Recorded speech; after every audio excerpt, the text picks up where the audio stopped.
This one is written submission, then compilation. Which is the first one which we have to see? First, there's a compilation of documents, which I had referred to in the opening, correct? Then Reserve Bank of India Act. Then there are written submissions, which I will in the end refer to.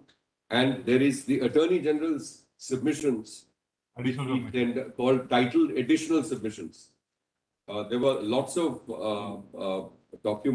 submissions which were made, but I will identify this by pointing out that it was 19 pages long. 19 pages long. We had requested the court master to take them out in advance. Yes, we have. Yes. The Lordships have it. Yes. Correct? Now let me just take up the Reserve Bank of India Act, and I am supplementing the points which were made by Mr. Chidambaram, and then I will deal with the arguments advanced by the Union of India and the Reserve Bank of India. Now let me state my position as far as Section 26 is concerned. I'll just state it point-wise, and then I will make the submission. My first point on Section 26 is that it is complete and self-contained in terms of its operation and effect. That's my first point. It doesn't require a prop from somewhere else saying do this, do that. So it is. It's contrary to submissions of Mr. Chidambaram. I'm sorry? It's contrary to submissions of Mr. Chidambaram. I don't think it's contrary. He says that the entire provisions of the RBI will have to be taken into consideration. No, of course, no, sorry. So let me make it clear. That was my submission as well. So I'm making that submission as well. You have to have regard to the entire scheme of the RBI Act. I'm not saying that you don't have to have regard to the scheme of the RBI Act. My submission is in this context that 26(2) is, let me put it differently, is an administrative power. First, please note that. It's an exercise of executive functions, and it is under 26(2). So I am not for a moment suggesting that you rip out 26 and don't read it with the other provisions of the RBI Act. Please read them all together. But it doesn't require a prop or a handle or some sort of action outside the executive action contemplated under 26(2) to be complete in all respects. According to you, for interpreting Section 26(2), Yes. no other external aid is necessary. No, that's not my point. I am arguing exactly the contrary. But now let me just restate the point. For interpreting Section 26(2), I'll make myself very clear. Please have regard to the scheme of the entire Act, the Reserve Bank of India Act, and in particular, the provisions under central banking functions in Chapter 3. And we read those out to the court. We read out 20, 21, 22, 23, etc. and explained the entire scheme. So on interpretation, my submission is that with regard to interpretation of this provision, please have regard to all, the entire provisions, the preamble, and put all the provisions of the Act, and read them in the context of the statutory provisions. That's on interpretation. Now I'm on the working of 26(2). I'm on the working of 26(2). So my first point is, it is an executive action alone. What is contemplated in terms of recommendation and decision by the central government is executive action. So that's the point. I'm also supplementing that point by saying, since it is self-contained in its working, not self-contained in its interpretation. Since it's self-contained in its working, it does not require a prop of legislative support or action outside the operation of the RBI Act. It doesn't require something extra or something else. So this is the next point. Now please see 26(1) and 2, and then I'll just make my further submissions. In 26(1), there are two concepts. Two distinct concepts in 26(1). The first concept is shall be legal tender. That's the concept which you will find in the marginal note, legal tender of character of notes. And in the first part of 26(1), you will find every banknote shall be legal tender. That is one legal concept or facet. The second legal concept in 26(1) is shall be guaranteed by the central government. So there's a central government guarantee that is completely different from legal tender. because legal tender is of the concept of it can be exchanged for value, etc. It is backed by statute. But that the central government is going to guarantee that the sovereign assurance is a second legal concept in 26.1. So this is as far as 26.1 is concerned. Now I'll come to 26.2 and then go back to 1. On the recommendation of the central board of the central government, may by notification of the Gazette of India declare that with effect from such date as may be specified in the notification, any series of banknotes of any denomination shall cease to be legal tender, save at such office or agency of the bank, and to such extent as may be specified in the notification. So now I'm answering the question which Justice Nagarathna had raised earlier on. My submission is a recommendation by the central board is a condition precedent. That's my submission. It is a necessary requirement for the exercise of power under 26.2. If there is no recommendation, then 26.2, according to us, on an aspect of interpretation, cannot be exercised at all. So it's a precondition. If there's no recommendation, you cannot operate under this provision. That's one element. The second question asked to us was, can the central government proceed contrary to the recommendation? The answer in my respectful submission is yes. The Reserve Bank of India may say that, look, we require 86% or 90% demonetization. Central board recommends it. And the central government says nothing doing. We think this is going to be too onerous, too drastic. Look at your own governors, what they have said in the past. This never works for black money abolition, etc. We reject your recommendation. So the central government holds the trumps. It is the central government decision. The power of the Reserve Bank of India is only to recommend, but there must be a recommendation. This is the scheme. Now take a situation where, examine the situation immediately after 8th of November, 9th of November, 10th of November, right till 30th of December 2016. Now what am I focusing on? I am now focusing on the second part of 26.1. And I am focusing on this because I am seeking to explain the scheme which I don't believe has been correctly put forward by the Union of India or the RBI. On the 9th of November 2011, the question I asked myself is, was the central government guarantee alive? The answer is yes. Was it alive on the 10th of November, 11th of November, and so on till the 30th of December? The answer is yes. So the central government's guarantee under 26.1, it ceased to be legal tender, the first part. That happened immediately on 8th of November. But the central government guarantee subsisted. Now, right from 8th of November till the 31st or the 30th of December 2016, there was no question of enforcing this guarantee. No question of enforcing this guarantee. Why? Because the government had a scheme by which you could exchange for value. So the government was good to its guarantee.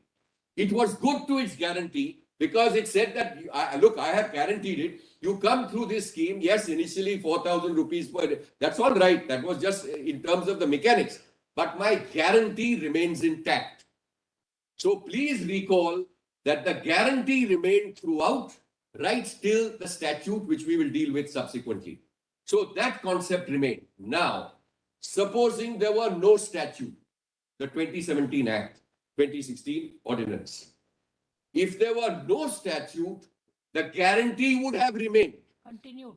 It would have continued. The guarantee would have continued, which would have meant,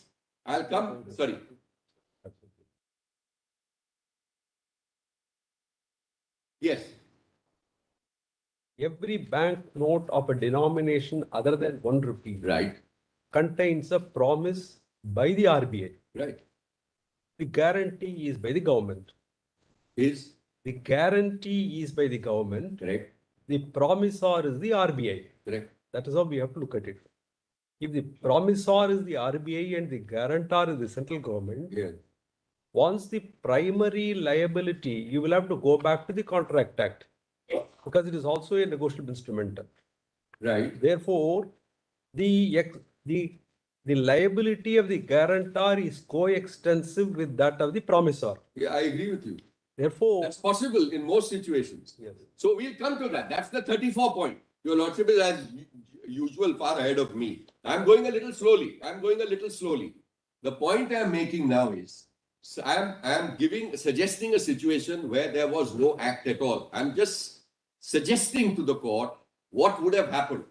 What would have happened is, now I'm answering your Lordship's question, that say on the 1st of January 2017 or on the 10th of January 2017, the government of India would still be liable in terms of the guarantee.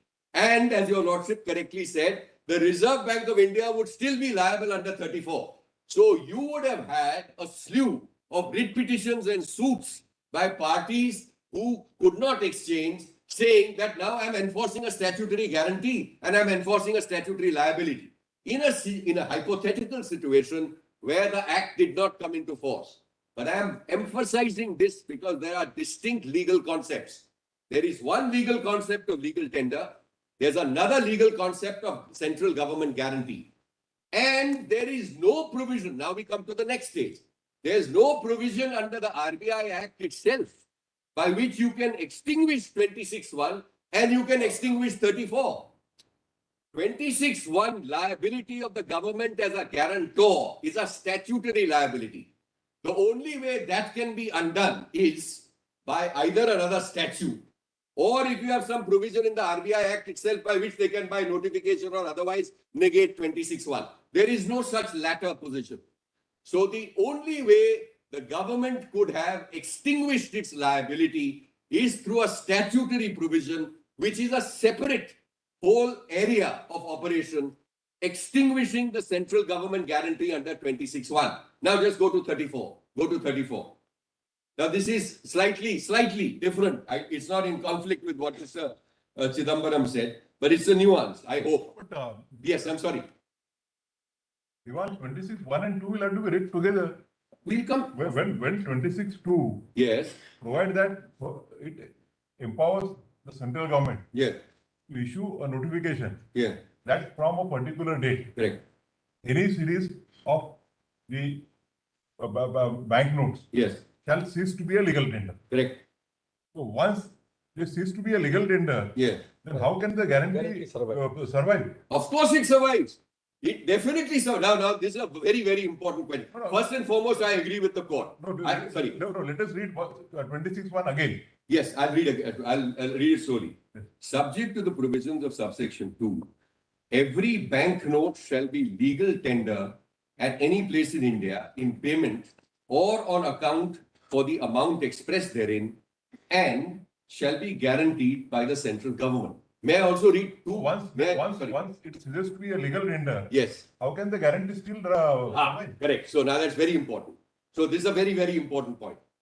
Legal tender is both between citizens to each other, because you see the concept at any place in India. So at any place in India, two citizens exchange for value is legal tender, and it's backed by the Act, etc. So to a completely private transaction which has nothing to do with the government of India, it is legal tender. Now, who backs it and supports it and what gives you value and assurance for that? The central government guarantee. So now let me just give you a very simple example. Supposing we had a handful of, 10,000 rupee notes. Your Lordship saw that in the earlier demonet, right? 10,000 rupee notes, barely in circulation, etc. Hardly in circulation. But for one of the reasons which Mr. Chidambaram suggested, they are old notes, they've got crumpled, etc., etc. The government of India, it's some minute fraction of the currency in circulation. And the government of India says that, look, we are getting rid of this. No longer legal tender. Right? A recommendation is made by the Reserve Bank of India in the proper order. It said that, look, there are 100 or 500 of these notes. We are not having it. So they issue, on the recommendation of the Reserve Bank of India, the government of India issues a notification under 26(2), which is the mechanics as far as 26(1) is concerned. Now the question put to me is, it ceased to be legal tender. Doesn't the guarantee automatically disappear? That's your Lordship's question. My respectful submission is no. In the hypothetical situation which I've given you, The central government or parliament may say, or the government will say, we don't need to extinguish central government liability. Because look, there are 500 such notes which are in circulation across the country. Whenever they come to the Reserve Bank of India counter, we will exchange it. 1 year from now, 10 years from now, 25 years from now.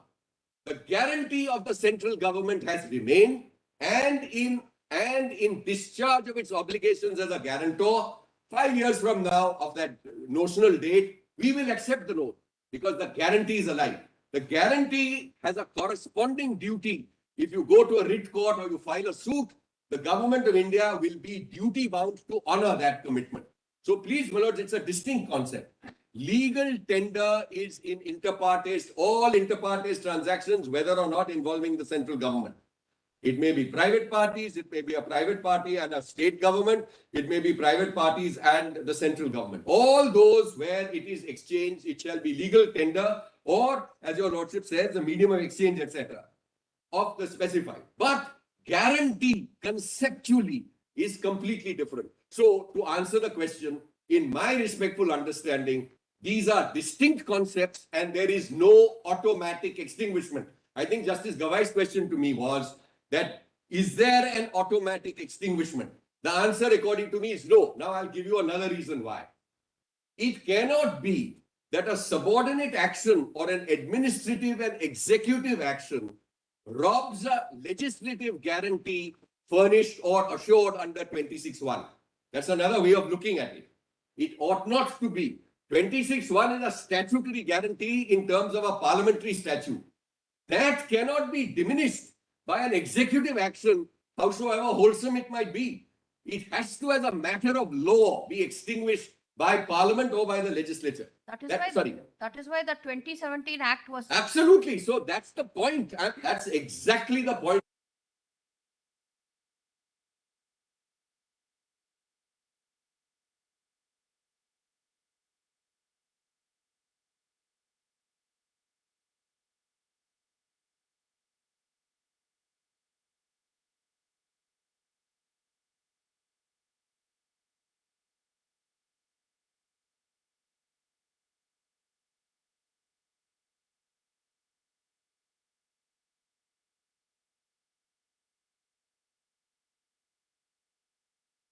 Your argument will not hold good. It will hold good. It will Let not. us see. Let us get Yes, the yes. contract. See, once the promise gets extinguished, Yeah. the guarantee also gets extinguished. The promise Because it is- doesn't get extinguished. No, the legal tender.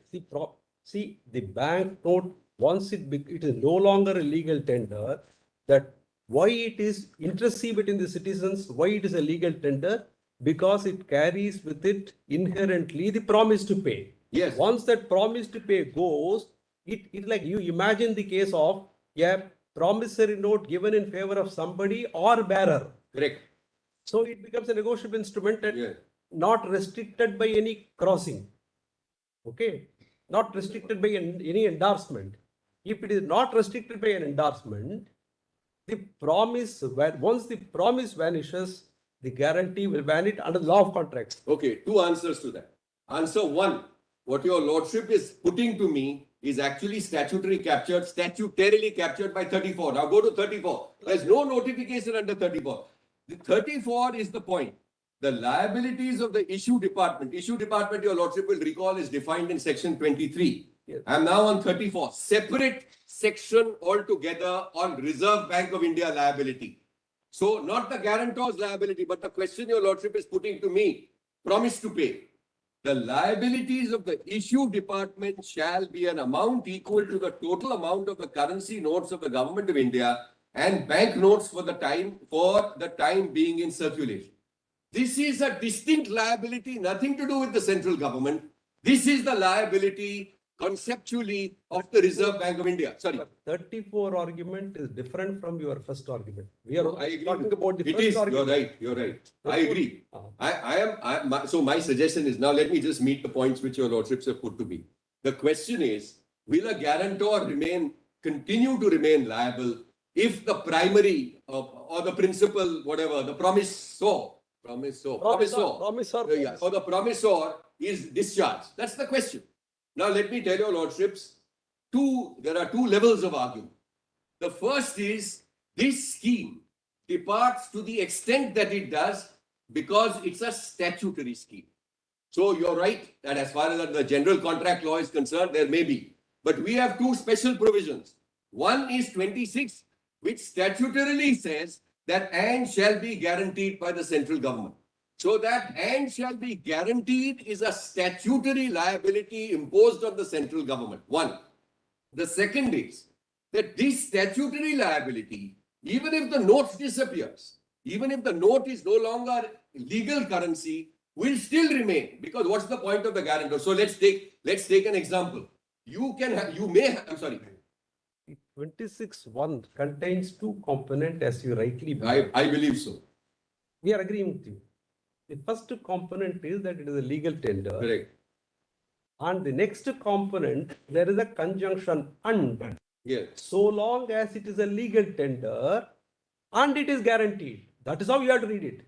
But I think, I'll tell your lordships why that may not be, that's not the understanding of the government. I mean, but that doesn't mean we can both be This wrong. was never argued. So No, we can both be wrong. You are saying that is not the, The in the internet also. government did not have an opportunity to answer this. So where is the question of government? No, they've answered it. The reason I am rejoining to this is because the answers. No, this submission is Just a coming, second. this submission is coming for the first time. No, it's not Rejoinder. coming for the first time, my lords. Mr. Divan, Yeah. this submission that even if it's this to be a legal tender, still it is guaranteed, is coming for the first time in the rejoinder. It is not, my lords. It's. I'm sorry, I have made the- I'm sorry because all of us have taken elaborate notes. Anyway, I realized. We are not stopping you to make that Yeah, argument. very well. My objection is only to the statement that the government has not replied to it. No, okay, very well. So, Manoj, I'll deal with it. Because the government did not have an opportunity to Please give them whatever opportunity is required. And I'm going to place the government stand on this aspect also very shortly. That is why I requested that the Attorney General submissions be placed. So first and foremost, so now let me just answer Justice Ramasubramanian's point. The issue which is now being raised is that look, and shall be guaranteed by the central government must be or ought to be read as coextensive with so long as it is legal tender. That's a possible That's view. the prima facie. Yes, prima facie view. Now, I would respectfully submit that I would suggest to the court that please depart from this. Why? Please consider or revisit your prima facie view. Now, why am I suggesting that? The reason I am suggesting that is that ordinarily a statutory a notification by an executive authority, if you agree with me, of course, your lordship may say that this is 26(2) is also legislative in nature. That's a separate issue.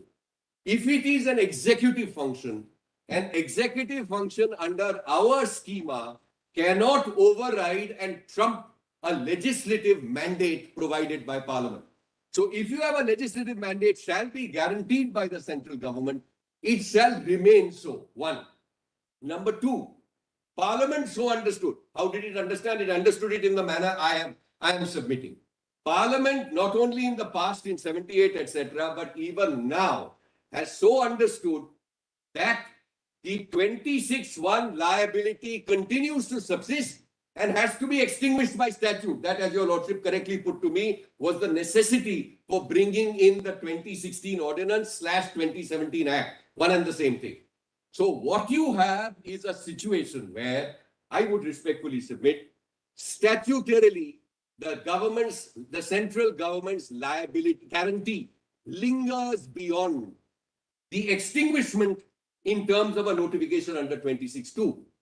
And number two, there is no necessity for an extinguishment under 26(1) by statute, because you could theoretically have situations where the impact is so minor for some notes which are still left in currency, etc., that the central government says that I am going to continue with my guarantee. Why should I? It's after all a sovereign guarantee. A person comes 3 years down the line or 5 years down the line for a 10,000 rupee note or a 1 lakh rupee note, I don't have a problem. So there's no automatic extinguishment. Yes, I'm sorry. That is actually, Yeah. as Mr. Chidambaram pointed out, Yeah, though we call it demonetization, yeah. it is always followed by remonetization. That's the Therefore, physical element. That is how the permission to exchange the Yeah. demonetized currency is on account of the remonetization. Therefore, it is not as though the primary liability vanished, but the guarantee continued. Therefore, their exchanging is not the question. It was because of the remonetization. In fact, the internet, we have considered that this currency is actually a negotiable instrument. It is. Therefore, if it is a negotiable instrument which can be But super added provisions of statute, the Reserve Bank of India Act. 34 stands on a different footing. But 26(1) you are reading, we are not. Anyway, so now, your lordships have followed my Well, point. in any case, Another Yeah. way, in any case, on 30th of December 2016, it is that guarantee extinguished. Correct, so that supports me, so I'm coming to that. The point I'm making just now is, let us understand the statute. There are distinct concepts, your lordships may accept, reject, that's up to the court. There are distinct concepts of legal tender. There's a distinct concept of central government guarantee. And there is a process under 26(2), and I have made my submission that a positive recommendation by the Reserve Bank of India is a condition precedent for the purpose of exercise of 26(2). No, Now I have 2 minutes. That is Sorry. also agreed by Mr. Gupta that there are two requirements Right. under section 26(2), Recommendation recommendation and decision. decision. Yes, correct. And if both, but if there is No, no recommend, sorry. So there doesn't appear to be a quarrel on that there has to be a twin requirement under section 26(2). No, I'm not suggesting. I think a specific question was put to us that absent a recommendation, your lordship was obviously contemplating all sorts of situations. So I'm just putting it down in the simplest manner in which I can, that a positive recommendation by the central board on our understanding of the law is a condition precedent for 26(2). The reason I'm making this answer and putting it in plain terms is there was a lot of submissions, there were a large number of submissions made, monetary policy, fiscal policy, integrity of India, this, that, and the other. Maybe you can do it. Now, let me just answer that issue squarely. This does not mean that Parliament or the executive through an ordinance route is robbed of the power in an exigency of waiting for that central board to make a recommendation. No. The administrative route under 26(2) is not available. The ordinance route or the parliamentary route for the purposes of abolishing may always be available in an exigency. Please understand, my submission is 26(2) is purely administrative action. Purely administrative action, 2 stages. Positive recommendation, action by the central government. Even a positive recommendation by the Reserve Bank of India may be rejected by the central government, and they may say, sorry, nothing doing, we don't approve of this. Your own Reserve Bank of India governors in the past have said this is a worthless measure, we are rejecting it. Fair enough, that can be done. But that doesn't mean Parliament is helpless or government is helpless. In an exigency, they have recourse to the legislative route, which can be either through a parliamentary statute or it can be through an emergency ordinance, which your lordships are aware of. Now, the last point on 34. 34 is a separate and distinct liability.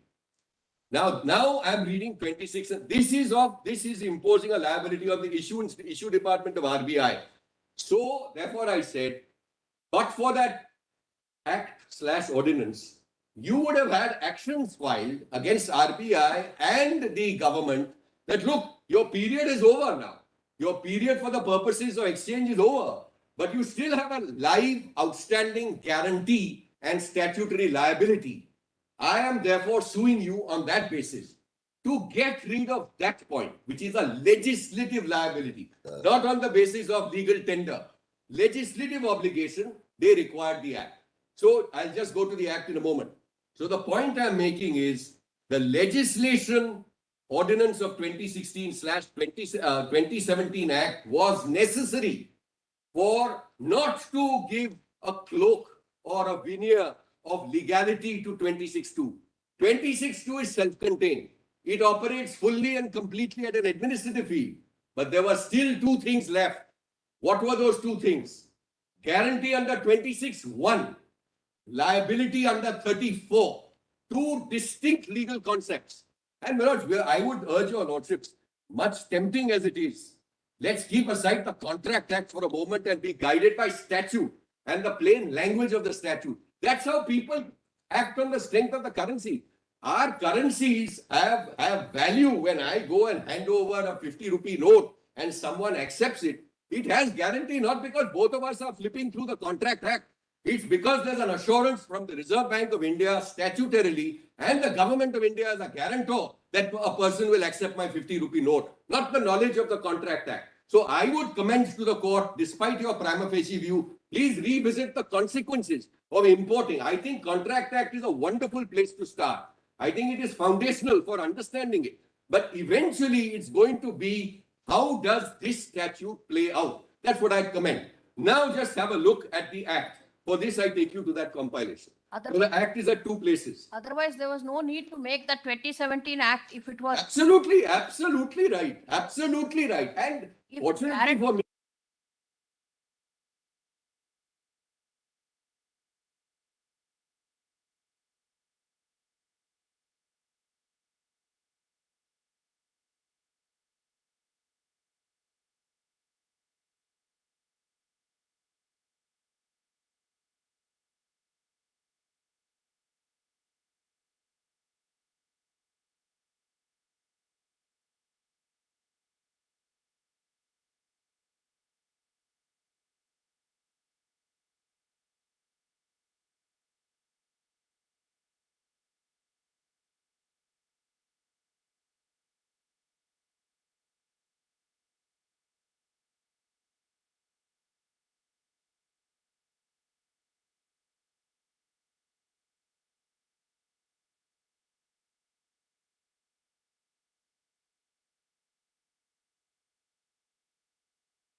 For that, I think Mr. Gupta's presence may be required at the end. Please please request him to be here at the end when Shyam Divan concludes his argument. yeah. Now, not that we both can't be wrong. Your lordships will be right under our system.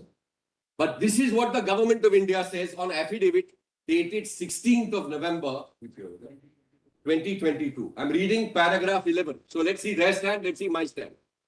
The notification SO 3407E itself, however, did not extinguish the liability of RBI under subsection 1 of section 34 or that of the central government under subsection 1 of section 26. For the cessation of those liabilities, the 2017 Act was enacted by Parliament. So I'm not saying we both can't be wrong on this, but this is our position which supports the prima facie. I'm sorry. Assuming you are right for a moment. And they on this point. Assuming you are right on this point. In any case, the ordinance has come on 30th. So we are coming to that. That's what After 30th, in any case, it has ceased to be either having a guarantee or a status of a legal tender. all right. So And in any case, even by the 2016 notification, there was a period till 31st of December for exchanging it. okay. So What turns on this? So that's important. So two things turn on it. So first of all, the reason we are making this, emphasizing this submission is for clarity because your lordships are laying down the law. So let's understand it. And now let us see, because I'm going to deal with the Attorney General submissions in a moment. Now take up the Act of 20. So now I'm answering the question. No, is it your argument that Yes. even after 30th of December 2016, Yeah. still the guarantee of the government of India persists to exist? So we'll see that. According to me on a construction, yes, because they themselves say so, up till the extended grace period dates. So I'm coming to that. So now take up the Act, please. It's in my compilation volume 1. Now I'm done with the RBI statute. Now I'm pinpointing and answering your lordship's question. We have seen that the government of India's affidavit supports me on this limited point that by itself it did not extinguish the guarantee under 26(1) or 34, which is why the ordinance was necessary. Now, sorry, You are relying on their affidavit dated? I'm not relying on it, but I'm referring to it. Referring to it. Sorry. Yes. It's 2016. It's filed on 16th November 2022. It's an affidavit filed on behalf of the Union of India in Vivek Narayan Sharma. and it's paragraph 11, first three lines. Yes. One question to you. Yeah. According to you, on what date it ceases to have, what is that, legal Guarantee. guarantee? In What date? 31st December 2016. Because coming to that. That is the expiry date in that notification. No, not in the notification. So now let me just answer that. According to you. Yes, so let me just say. I'll answer that straight in two sentences. First sentence. the notification did not extinguish liability either under 26(1) or 34. First sentence. Second sentence, that happened by virtue of the 2016 Ordinance / 2017 Act, Section 3. So this is a two-sentence answer. Let me just repeat that. The notification by itself of 8th of November did not touch upon 26(1). It did not extinguish liability under 34. It did not. The guarantee and the liability remained.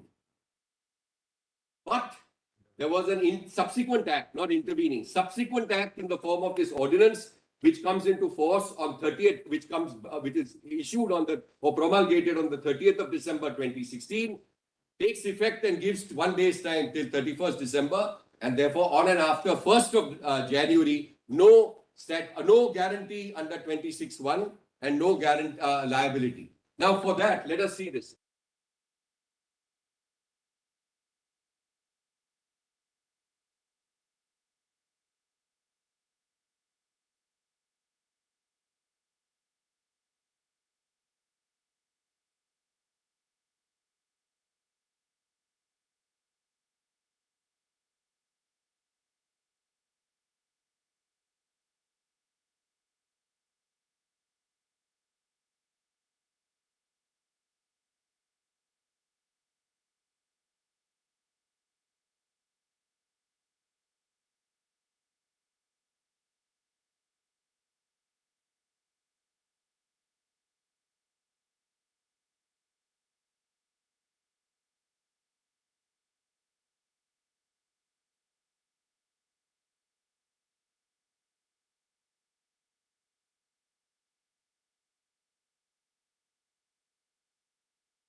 Being a contract lawyer and getting up with a constitutional lawyer. So if you start as a constitutional lawyer, you don't like contract. If you start as a contract lawyer, you don't like constitution. There's one third sentence which I have to also supply because I'll to complete the answer. On 8th of November 2016, it forthwith ceased to be legal tender. That I should have mentioned. What is the, sorry, please repeat. Sorry, the effect of the notification was that the specified notes immediately ceased to be legal tender. So under 26(1), the seizure to be legal tender was immediate and instantaneous the moment that statutory notification was issued. However, the cessation of liabilities did not happen instantly, but happened eventually on the 31st of December 2016, not because of the notification, but because of the ordinance. So I come to, I hope I've made myself clear. I'm attempting to answer Justice Nazeer's question. What happened on 8th November? By virtue of the notification, legal tender, we're going back to 26(1). Every banknote shall be legal tender. That stopped. It stopped being legal tender under 26(1) immediately.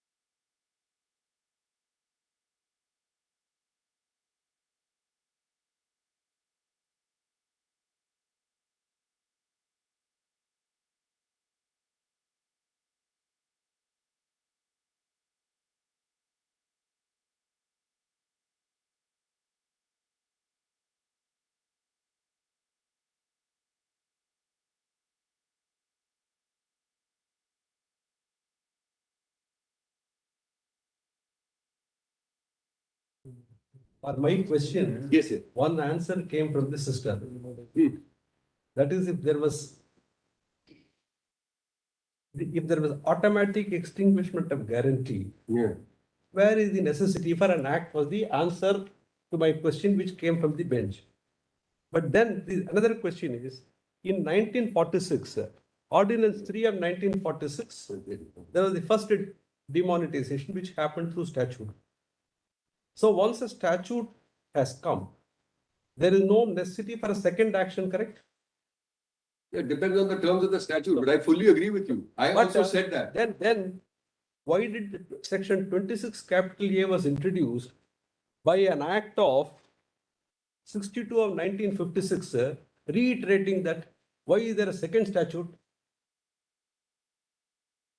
26A, Yes, 26 capital A. notwithstanding anything. Therefore, 26, you no can't bank note. ignore the fundamental concept of this liability of the guarantor being coextensive with that of the principal debtor cannot be, that you can't go against the most fundamental principle. All You right, have so- other arguments, but then No, let me suggest, sorry. Let me intervene. I didn't mean what my learned senior brother meant. The reason why 26A came was the earlier demonetization were by an act of parliament. That is why they say notwithstanding anything contained in section 26, no bank note etc. came. And in the earlier two demonetizations, the extinguishment of liability was in the parliamentary act itself. Unlike here where it is by an executive order. Therefore, 26A by way of precaution it was added. Then where is the second act? Why should there be a second act? I'll tell you, Lordship, Here, let me just explain it simply. Not in the executive Yeah, order. so let me explain it as even more simply if I can. First, I ask myself, can Parliament, in exercise of its plenary jurisdiction as a theoretical issue, pass a law extinguishing both legal tender as well as central government guarantee? Only parliamentary statute or ordinance? Yeah, my answer is yes, it can do that. All right, subject to whatever constitutional safeguards, etc. there No are. problem. Correct. So first, Parliament can do that. One. Number two, employing the expression which your lordships have used in internet mobile and which the Attorney General quotes, RBI is a creature created with a mandate to get liberated even from its creator. Now what that meant is, sorry. Correct. Therefore, the judgment should get liberated from the creator now. Yes. So whatever. So you have plenary power, which we all agree, at least tentatively, that Parliament can certainly do it. The question is, can the executive do it? The answer is yes. The executive can do it following the discipline and rigor under 26. That's the second level. Then we come to a third level. What can the executive do? Sorry. The executive override Parliament through notification. So, Divan, Yes. even under the 1978 Act, Yeah. the provision that was made that on an expiry from such and such date, all high denomination banknotes shall, notwithstanding anything contained in section 26 of the Reserve Bank of India, so and so, Correct. cease to be a legal tender. Yeah. There is no specific provision as has been made under the now 1917 Act.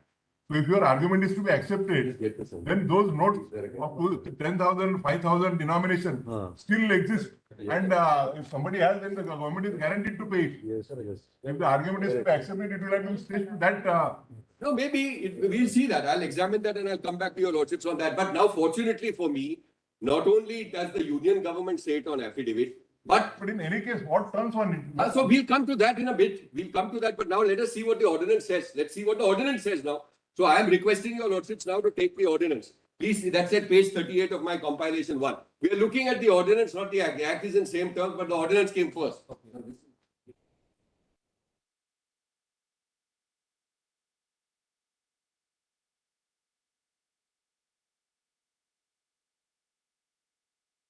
Parts. Page 38, please.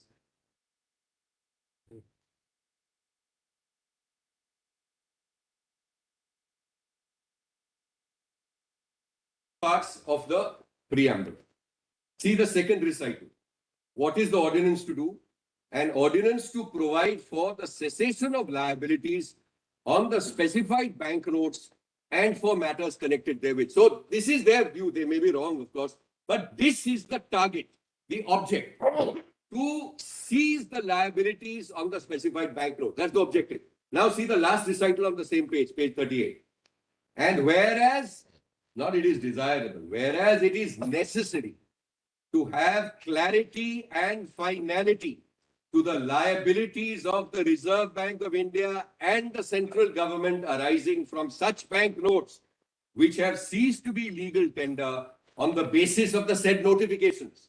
So it's very, very, very clear. There's a reference to the notifications of 8th of November 2016 in the second recital. Therefore, you have this particular ordinance. Now look at section 3 or ordinance clause 3. Yes, your lordships also had a question to me with regard to when it shall come into force. So please just see that the ordinance comes into force on 31st December 2016. Much turns on this, and appointed date means 31st day of December 2016. Because please recall the Prime Minister's words. The Prime Minister's words, your lordship recall, which I read to you. Your money will remain yours. You need have no worry on this point, on first statement. And the second statement he made was that, look, at Reserve Bank of India counters, even after 31st of December, you will still have your chance to change your money.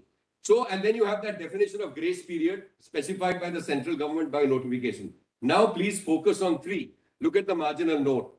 Specified banknotes to cease to be liability of Reserve Bank or central government, both. Now, let us see. On and from the appointed day, notwithstanding anything contained in the RBI Act or any other law for the time being in force, the specified banknotes which have ceased to be legal tender. First concept, ceased to be legal tender. In view of the notification of the government in the Ministry of Finance, 8th November 2016, issued under subsection 2 of 26 of the Reserve Bank of India Act, shall cease to be liabilities of the Reserve Bank under 34 and shall cease to have the guarantee of the central government under subsection 1 of section 26 of the Act. So this is the extinguishment. And this is with effect from 31st of December. Absolutely. So till 31st December, their liability remained. So I'm answering the question. Their liability remained in, the concept is twofold. One, as your lordship correctly puts, 31st December. But then you recall there's also a grace period concept in the statute itself. So that liability and the guarantee may extend to the grace period in notified situations. But the important point is the one which you make, namely that on and from 31st of December, what happens because of this statute? Has it ceased to be legal tender because of this statute? No, that has already happened on the 8th of November. What has happened by this is not executive. This is statutory in the sense legislative ordinance. Sorry, legislative. And something further and in addition, what I'm trying to emphasize is this is not the same thing which has already happened. 26(2) notification, which is the procedure and the mechanics, and which they say was followed, etc. We say not followed. That's a separate argument. That extinguished the legal tender. You couldn't accept it. I couldn't go. Your lordships asked me that, look, could you pay a staff member or an employee after this date in these currency notes? The answer was no. Rightly said by the Reserve Bank, because it had ceased to be legal tender. But the liability remained right until 31st of December, and for good reason. There's another answer to the question your lordship put to me. The liability of both RBI and the government Remained therefore till 31st December. Therefore, they coexisted. You understand? Of That is course. why. Yes. That is why it did not. They were not There is no severance. separate bogies.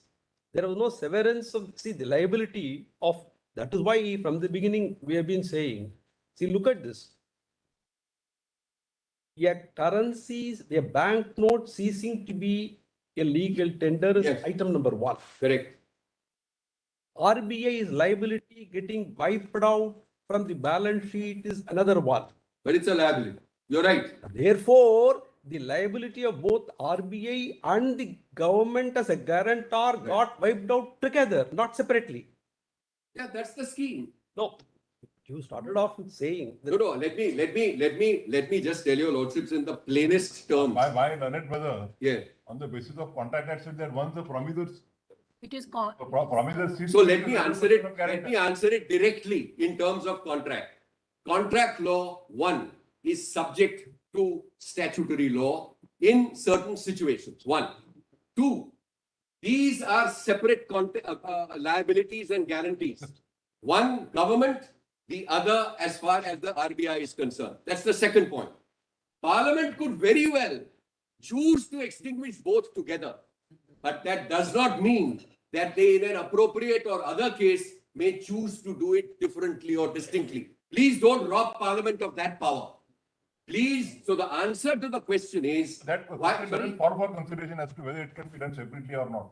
that in an appropriate case, here that doesn't trouble We us. can't decide on the basis of hypothetical situation. You should ought not. I said that your lordship certainly ought not. That they have done it here. What I am suggesting is that they have done it here and they've extinguished. Sorry. I'm sorry, I'm repeating again and again. Yeah. Even if we accept your argument for a sake, Yeah. that the guarantee and even suppose even the promise Yes. exists till 30th of December. Yes. And once an ordinance comes into effect, Yes. what is the then? What is I'm the, not saying, but see, there are two. Sorry. please develop the further argument. So I'll state the point straight away, Manoj. I've mentioned that in the answer. I am not for a moment saying let me answer the question. The answer is twofold, and then but please allow me to complete the argument. The answer is one. This came in on the 30th of December with a hard stop on the 31st of December with a grace period. So I'm going to request the court to interpret the grace period in a manner which is just and reasonable. Because that's in section 4, my submission is going to be having regard to the fact that the liability was extinguished,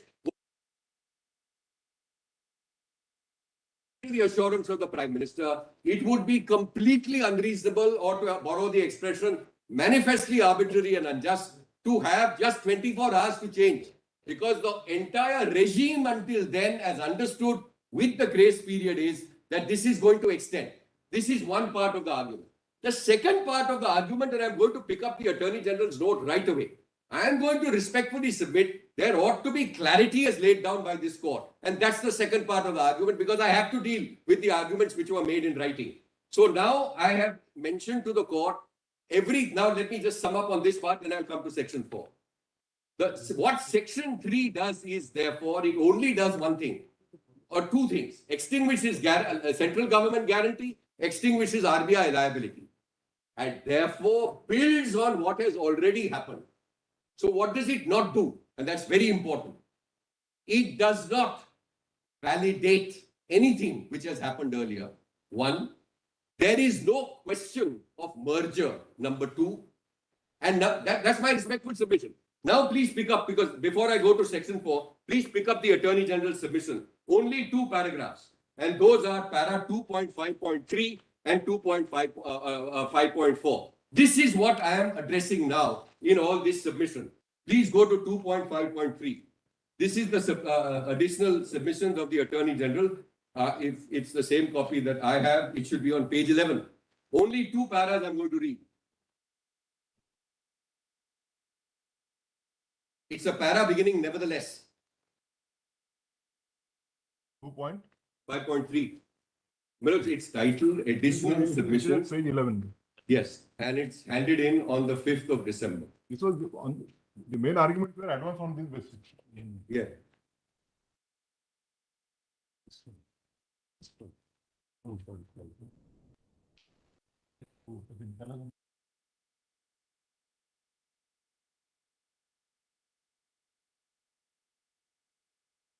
Your Lordship have it? Correct. So now let's read it. Nevertheless, the submissions advanced by the petitioners carry no weight, insofar as they fail to appreciate that even in the present case, the government exercise of powers under 26(2) has been incorporated by reference. Please mark that. First legal concept, incorporated by reference into the specified Banknote Cessation of Liabilities Act 2017, and therefore the same was effectively been validated by an act of parliament as well. So this is the second legal concept in this one sentence, 2.5.3. Incorporated by reference, validated into an act of parliament. 2.5.4. The notification of 8th November 2016 has been affirmatively referred to in section 3. By such affirmation, Parliament can be said to have taken into account the notification and its implementation scheme. As a result, since the notification has, now this is the third concept, merged in the parliamentary law, it has ceased to exist independent of legal instrument. It has ceased to exist as an independent legal instrument. It must be taken that regardless of any issue relating to the exercise of power under section 26(2), the decision to withdraw existing series of certain denominations from legal tender must be treated as a parliamentary plenary declaration. So there are 5 concepts, maybe there are more. Incorporation by reference, validation, merger, cease to exist. The notification itself has ceased to exist as a legal instrument, and parliamentary plenary declaration. Now, I am going to respectfully submit very quickly that each one of these is incorrect in my respectful submission. First of all, I would respectfully submit that this is muddling up all sorts of legal concepts which can't be muddled up in these 2 sentences. So let me specify. First concept, incorporation by reference. Incorporation by reference is a concept, is a legal concept which this court regularly applies, where a statute doesn't want to repeat all the statutory provisions again and again because they are already contained in another statute, and therefore it makes a reference to that particular statute. And then there's a whole body of case law as to whether amendments to that other statute get incorporated here or not. That is the concept of incorporation by reference. Here there is no incorporation by reference. There is certainly a reference to the other notification which was in the executive realm. This ordinance is dealing with legislative power, completely separate and distinct. Second concept, validation. Validation arises when something is declared ultra vires.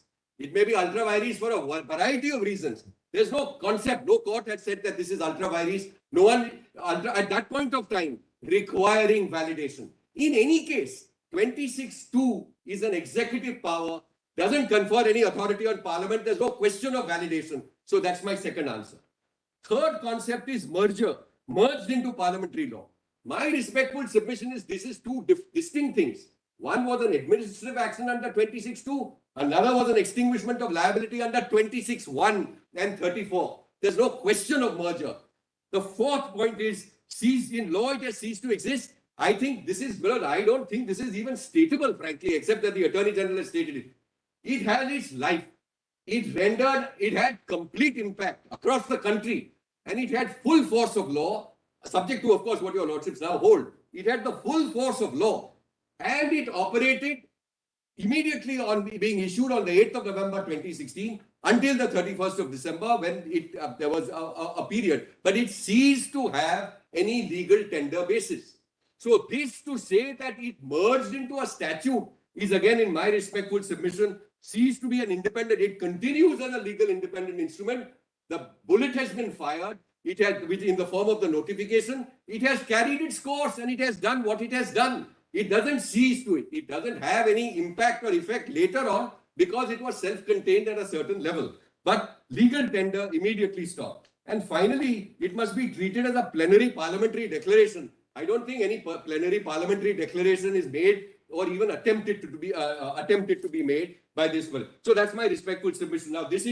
Now we come to section 4. Now, before we come to section 4 of the ordinance, How can it be given that by a plenary parliamentary declaration? yeah, there is none. No, a specific statement is made that from 31st of December so and so, Yeah, all these specific bank notes shall cease to exist. yeah, And the guarantee and the promise absolutely right. shall cease to exist.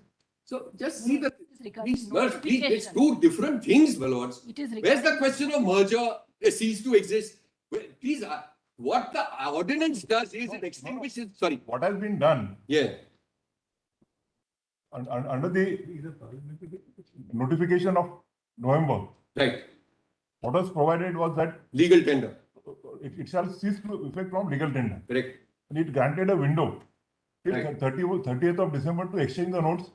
what does that mean? The guarantee was still there? Guarantee was there. Yes, why was it there? Because that's why you could exchange notes. And therefore, because they, So- you see the fourth, No, but may I just, sorry, with your permission, you see the fourth whereas. yes, And whereas it is necessary to have clarity and finality. finality, yes, So the parliament might have thought that there might be some ingenious arguments. And therefore to take care of that. no, this actually, The specific ordinance. yeah. So I'm actually obliged to your lordship's question because I think it answers the earlier issue which I If raised. Sorry. your argument is to be accepted, Yes. it will have so much ramifications because under the 1778 Act, there is no No. such declaration under section 26 and 34. And those 10,000 notes will still have to be honored and by the government. Sorry. No, so let me just, Manoj, I think part of it is answered, part of it is answered. the fact that the guarantee and the liability continue on and after 8th of November 2016 is now I'm supplying two more reasons. The first reason is it's clear from the fact that they exchanged notes. That's reason one. And the second is, That the notification itself provided. yeah, of course, because of a guarantee which was extant and outstanding, and because there was a liability which was extant and outstanding. That's the reason. But there's another reason. The second reason is that you could not have an executive direction which invalidates a statutory obligation under 26(1) and 34. That's the elementary proposition which we are canvassing. Of course, there may be some subtle argument under contract law, but the legislative argument is, or the administrative law argument is, or the constitutional architecture argument is that you cannot have executive action nullifying a statute under the very statute under which the executive action is issued. I've been repeatedly saying that even if you accept your argument, Yes. that the November notification. Correct. So now now I'm only on that. Now I'm only on that. Under the said notification also the deadline Yes. was the same, and under the ordinance also the All right. deadline. So now let's answer that. Now we are focusing on that. Now we are focusing on that. So first, your lordship, of grace period. Are you trying to say? Yes, sorry. Are you trying to say that it was because of the guarantee which continued, Yes, that there was provision made for exchange of notes absolutely. and the banks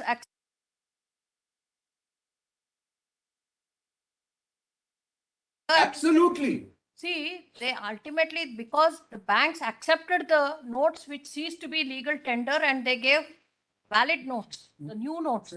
Otherwise, the banks had no duty to exchange the notes which the central government had said had ceased to be legal tender. That is absolutely my point. My point is that the guarantee and the liability continue. The provision for exchange is a continuation of the guarantee.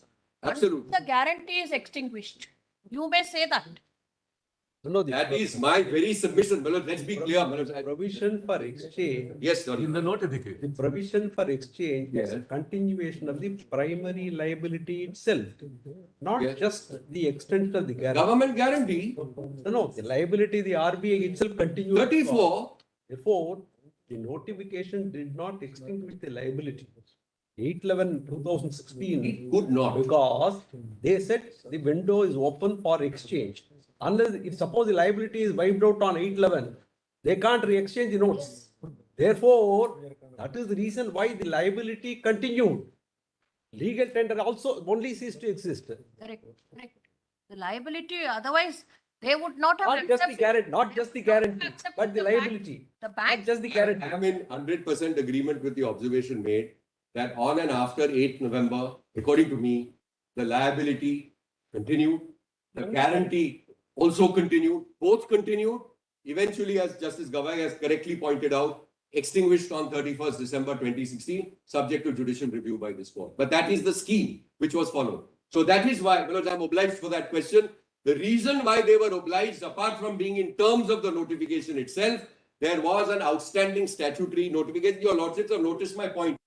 Being an executive, that sort of the tail card.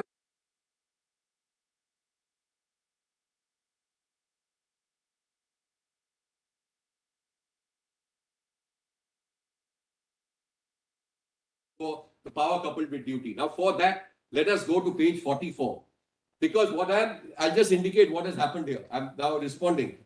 I thought it was fairly insensitive, but I mean, we can't use stronger expressions than that to describe the attitude of both the Reserve Bank of India and the Union of India. These are genuine cases. What are you going to do about them? Now, please see 44 first. Go to page 44. Now, this is what they do on 30th December 2016. Now, I am relying on a part of this notification. And I am going to show your lordships 2-3 ways out. If we are right. Please go, same compilation 1. Please go directly to 44. Now, just see the first part. In exercise of powers conferred under clause B of subsection 1 of section 2, read with clause 1 of subsection 1 of section 4 of the specified notes, that's ordinance, the central government hereby specifies in respect of citizens of India referred to in clause so and so of the set. So this is issued by the Ministry of Finance. Please note that this is not an RBI notification. It's a Ministry of Finance, Government of India notification. Now see this, I am quite happy with A, who is a resident of India. So they are specifying the grace period, who is a resident of India for the period ending 31st day of March 2017, and B, who is not a resident of India. This is what covers me, a period of 30th day of June 2017 as the grace period for the purpose of the said ordinance. Now, so far, I am in a very happy situation because it's still the 30th of June 2017. I'm in a KYC account. I've got the money, this, that, and the other. There's no problem at all. All right. This is one aspect. Now they have a proviso. So there are two ways of reading this proviso. First, let me read it and then make the submission. Provided that the amount in the specified notes rendered does not exceed the amount specified under Regulation 3 or Regulation 8 of Reserve Bank of the FEMA dated 29 December 2015, made under provisions of the Foreign Exchange Management Act, and the conditions specified therein are complied with. Correct? This is the proviso. Now, first submission. This proviso can only apply to people who during that period were out of the country. That's one. I am not there. I was sorry, it can only be applied, my mistake. It can only apply to people who carried currency out of the country, and who were away. The proviso, well, let's see, please see, who is resident in India for a period ending 31st day of 27 and who is not resident 30th June 2017. So I am saying, let us go by this part of it. It will be enough. It gives me relief. There's no problem. Because I landed well before 30th of June 2017. In February itself, I tendered my money in one case where, so there is no problem. And insofar as for people who are out of India, correct? So there's no problem. Now, what is the effect of the proviso? The proviso restricts it to someone who carried an amount abroad and brought it back. Now, I was not in that category. My money was lying in India. So therefore, the proviso has no application. So this is one way your lordships can grant relief to citizens who had left the money in India and were away from the country during that period. What is the method? The proviso does not apply to people who had left the money in India. That will give a huge amount of relief to people such as myself, people such as who Mr. Rao was representing, etc. Sorry. What would be the mechanism? No, it's... No, to find out that those non-resident Indians had genuinely kept the money when they were traveling out. So they have to be satisfied. That will be on a case-to-case basis. The notification are for two classes. Yeah. Insofar as the persons who are residents in India, there is no such restriction. There is. No. If there is subsequently it is clarified. No, we'll come to that. Manoj, your lordship is right. There is that clarification which I'll deal with. For resident India, Yeah. there is no limit. Yeah. There is no requirement for declaration. Correct. Then the proviso is applicable only those persons who are NRIs. Right. So how? So if what about an NRI who has left it in India? Well, I mean, that's like, can you imagine what a huge group of people that is? Well, even NRIs don't have a restriction. Sorry? Even NRIs don't have a restriction up to 31st of December. The rest, First December, we are talking about grace period. Then Mr. Yuval said asking them to return before 31st of December is unreasonable, manifestly arbitrary. Yes, it is manifest or extraordinarily cold-hearted. Maybe the tickets would have costed them more than 1.5 lakhs. Millard, what was he doing for these 2 months when the notification said that he will get this opportunity only till 30th? Can he say that he can It's an astonishing submission. Can he say that It is the most callous submission on behalf of RBI. merely To make using the word submissions callous like will this. not help? Atmosphere outside is quite pleasant. And polluted. So according to him, Yes. this has to be linked with right to life. Right to Millard, he has a right to live with dignity, and Yes. therefore he is not expected to come back for this party 1.6 lakhs when the tickets itself would have costed him more than that. Millard, No, it's much more. Actually, it's much more than that. I will explain that to you. he has come back in February. He could have come back in November. Millard, the question is whether no opportunity was given to him or not. We have noted your argument yesterday that till 31st of December, Yes, everybody had opportunity to do away with everything. everything. Now, let me just deal with this argument right away. This is a wrong submission on facts which is made because until the 30th of, so please note this now. Until 30th of December, the assurance given by the Reserve Bank of India and the Prime Minister of India, no less, was that you will have an opportunity even past that date. And I'm going to point that out. Milord, And we it's have- only on 30th of This December they argument said has there's to a be- hard stop on 31st December. Is that reasonable? We permit you to address because. Milord, this is a rejoinder. Milord, it is very difficult for me, Milord, to collect all this material and give it to your Lordship today. So I'm, Milord, the ones which are obviously incorrect, Milord, please permit me to point out. The notification said that exchange will be permitted only up to 30th December. So this argument that Reserve Bank said that he will get after 30th December, that the Prime Minister said that he will get after 30th of December, all this is, Milord, irrelevant. The notification, which is the law, said 30th December. He knew that. When did that notification come? Milord, 8th of November, this is the first notification. Oh, you're referring to, First notification. no, there was another notification of 30th of December. No, Yes, I'm talking to I'm sorry, Milord, That is 30th, what you are reading. 30th December, Milord, is grace period notification. Grace period. But Milord, there is a primary notification which gave them the right to exchange whatever they wanted to. And Milord, the answer to your Lordship's question as to why would banks honor after Milord 8th of November is because the notification said they will honor. Milord, the notification said so. They will honor under these circumstances from the beginning. That is So it's the because law. Central government has guaranteed the currency. Milord, it doesn't matter whether they Liability. Milord, it doesn't matter whether there is a liability, it doesn't matter whether there's a guarantee. The notification says, Gupta, since some new points have come, we'll Yes. grant you. all right, very well. Now let's just get rid of this point because I mean, I find it in plain English, but anyway, go to page 27. Let's just answer this point. Just go to page 27.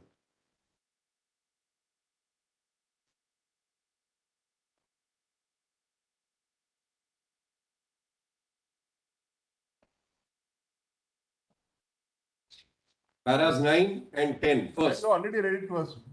I know, but then it's being said over here that on 8th of November. Now look at his statute. Look at the statutory notification issued by the ministry. Please see this clause 9. Why is the statement being made contrary to the statutory notification on page 34? Look at clause 9 on page 34. Any person who is unable to exchange and deposit the specified banknotes in their bank accounts on or before the 30th of December shall be given an opportunity to do so at specified offices of the Reserve Bank of India or such other facility until a later date as may be specified by it. So this is the government of India making an assurance to all people. And I'm told just now that on the 30th of December, I should have bought a ticket which brought me back into India by the 31st of December. How did you read? I mean, this is an astonishing submission by the Reserve Bank of India, contrary to the Ministry of Finance statutory notification. How do you? So the whole scheme is that if the Prime Minister says it, the statutory notification says, we are not going to take away your money after 30th of December either. This is what even after 31st of December, till 30th December was given time. But this is a statutory notification on the basis of the Prime Minister's statement. And you suddenly change the goalposts on the 30th of December and you say that now we are not going to do it even if you're abroad. What was I to think when I was overseas? Apart from the points which your Lordship correctly put to me, what I was to think was that, look, this is a reasonable government. I have a constitutional right to property. I have my money which has been withdrawn and which is lying at my home. I'm not required to rush back and spend whatever amounts which are there, provided I get a ticket. I will come back. I came back in February. Now, please go to the statement, therefore. So one part which I'm suggesting now, I'm suggesting to the court that this proviso at page 44 applies only to currency gone out if there is a case made out of a person who has left the currency in India. It ought to be accepted because the proviso has no application. That's my first submission. So please clarify that. That will give a lot of relief to a lot of people. The proviso obviously applies only to people who go out of the country and who come back. That's one reasonable interpretation which can be given. I would respectfully submit. I would commend it to the court. The second reasonable interpretation is, now please go to bottom of page 47. These are the RBI guidelines. Where do they get this from is the question I ask myself. For non-resident Indians. Now, please see. So there is paragraph 3.4 at the bottom of page 46. Your Lordship, see second last line on 46 is 3.4. Please note that my relief which I sought was strike down this insofar as it applies to me. Now in 3.4, the terms are specified And for non-resident Indians, tenders should be submitted along with the tender form, Roman 2, Roman 3, tenders will be restricted to a maximum of 25,000 per individual, depending on whose notes were taken out of India. So again, my submission is all these requirements of certificate of Indian customs on ascertaining that the tenderer was abroad and had a KYC, please interpret this particular set of directions given by RBI as confined to people who took currency abroad, but it is silent on people who left currency here. And I think, in my respectful submission, I don't know, I suppose jet-setting lawyers can go up and down the country and buy a ticket immediately and come back, etc. But I think the government of India adopted a very reasonable stand initially when they kept it open because they were respectful of rights. And to answer Justice Gavai's question, I think the presumption has to be that citizens who come and who have genuine cases, if they are able to explain it on the strength of an affidavit, is bona fide and on the basis of passports, etc., and there is no history of them being a history cheater or something, should be presumed not to be a terrorist, someone engaging in trafficking or counterfeiting. I mean, these are amounts which are a huge amount for the individual himself or herself. And to be just, so therefore, I come to the point that this exclusion in the RBI, so that's the next route which your lordship can follow. Clarify the notification of 30th of December. Another route can be clarify that this RBI notification applies only to situations where currency was taken out and brought in. For those who say that the money remained over here, they must be given an opportunity. Otherwise, it means that there's a huge class of people. Now I'm in terms of the notification. It's a huge class of people unfairly excluded from the process. And it is no answer to say that you had 50 days to come back to India. It's no answer to say. This is a very patronizing attitude on the part of the RBI that, look, I will issue a notice. And how could the submission made was hope of extension. There was no hope of extension. My rights were not founded on a hope of extension. They were founded on the basis that the Prime Minister and the statutory notification issued by the Ministry of Finance on the 8th of November both said that there will be avenues available to you even after 30th of December. And it came through. So why exclude me is the question I ask myself. Such exclusion is completely heartless and completely arbitrary is my respectful submission. Now please go to section 4. Now I'll wind up on section 4 and then a few other small points. Section 4 at page 40, clause 4 of the order, page 40. So does your duty to cover, your duty to have an appropriate notification, does it not extend to situations like us? That's the question. Power coupled with duty, 4.1.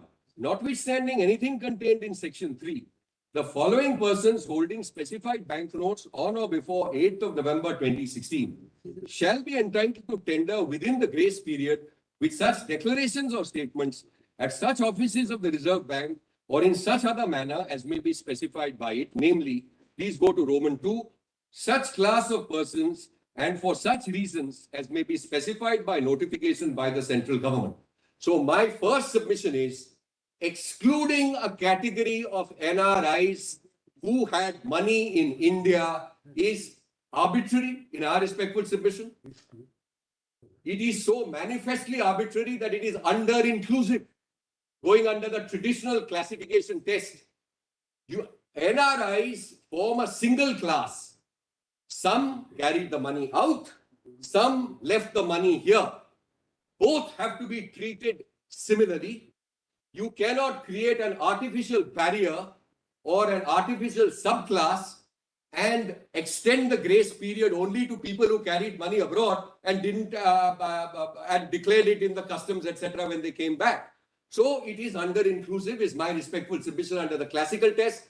It's manifestly arbitrary to exclude us as a whole category. Apart from the other categories mentioned by Justice Gavai, there's so many people who may be medically unable.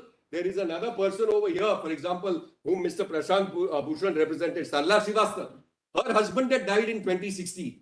And in 2017, January or February, what was it? January, when she was cleaning up some trunk, or what is the correct expression? Steel trunk. She was cleaning up a steel trunk. There was money which was discovered, 1,79,000. It's a lot of money for her. Her husband had died. Now, this is in January. And she wrote to the Prime Minister and said, please help me out, which was referred to here and there. And then now she's in court. And this, therefore, is a very, so that exclusion for genuine and hard cases, I would respectfully submit, puts an even higher duty on the government to be sensitive to such cases and to create an appropriate subsection. So my submission is, central government is wanting in its duty. The second submission is that subsection 2 is in any case a standalone provision. Your lordships have said that we prima facie, I mean at the opening, not after, before hearing them, felt that look, this is something power coupled with duty which even the RBI can exercise, but RBI has also acted in a manner which is incorrect. Now I'm done with this section 4 part also. Now 2-3 small points remain. The first is on judicial review, and I want, so I'll just sum it up. There appears to us to be a yawning gap of persons not covered, a huge gap. I've indicated 2 or 3 situations. There ought to be at least some broad categories to capture genuine cases such as this. So one part of the argument is yawning gap. The second part of the argument is, in any case, grace period has been extended to all NRIs till 30th June. Why deny it to me? Just because I kept my money here. That's the second broad argument. Now I'm on judicial review. Judicial review, your lordships know, have been held to be part of our basic structure of our constitution. There's a whole bunch of series of Supreme Court constitution bench judgments on this point. Now, what's the issue over here? Judicial review is being disabled at 2 levels, and I would respectfully submit, you please, your lordships will have the time to reflect on it and to decide what the correct course of action is. Just take a hypothetical situation. I'm not saying this is the situation here. Supposing under 26(2), the government had handed over minutes and agenda notes and notice and recommendation. And in this hypothetical situation, supposing all 4 of them were blank sheets of paper, what would the court say? The court, does it have the question I'm asking myself is, the part of judicial review and your lordship's oversight, judicial review oversight, limited as it is, surely extends to an informed decision on parts like this. And an informed decision can be arrived at on an issue like this in exercise of your power of judicial review. So the request is, don't diminish the court by allowing them to keep these documents, which are not some high security documents. They are administrative documents. They must be, they ought to be disclosed. They ought to be perused by the court. Why? Because it reduces and diminishes the power of judicial review. So please consider that facet as well. And I would be greatly obliged. I think the part on guardrails and to lay down defining parameters is an aspect which survives apart from individual cases like mine, where there may be 1,62,000. I believe it's an imperative. We are way past the stage where you can have some diktat issued by some ruler or something like that and say that what I say is final. No, it is subject to being reasonable, fair and just, whether it is statutory or otherwise under our constitutional scheme. So how is this power of judicial review to be exercised unless these basic documents are made available to the court? So I would respectfully implore the court that please also, as far as guardrails are concerned, and what are the parameters, whatever appropriate expression your lordship would like to use, please use it. The other element is on the question of academic. Your lordship correctly said that your lordship yesterday itself, in the course of Mr. Chidambaram's submission, said that the Bopanna case is surely an answer to a situation like that. But there's a useful passage in, the Attorney General referred to a New York Court of Appeals judgment of 25th of September, 1877. One of the judgments cited was a New York Court of Appeals, 25th September, 1877, in the People versus Amos Clark. And it had a very good line. And I think the reason why the Attorney General probably submitted this was to show the importance of this principle, which was laid down in this 1877 judgment, and how it ought to commend itself to the court. The test laid down by the New York Court of Appeals was, can effectual judgment be rendered? And I believe effectual judgment can be rendered on the overall parameters and on individual cases such as those which have come for the court. So this issue is far from academic. My final point, so it's not moot as has been suggested. Now, my final point is that we have submitted written submissions, which your lordships may take note of. It's a written submission on behalf of the applicant. The title has Malvinder Singh in it. It's a fairly detailed set of documents. These were prepared at a certain level before the arguments concluded to give our overall. But your lordships have been very kind and indulgent, and I'm very grateful for a very patient hearing. Yeah, you may consider, therefore, there's one aspect, sorry. There's one last aspect which you may consider. And it's really in the exercise of this court's power. It has nothing to do with the state. I'm now not on what their conduct is or what their actions are. I'm on this court. What did this court do?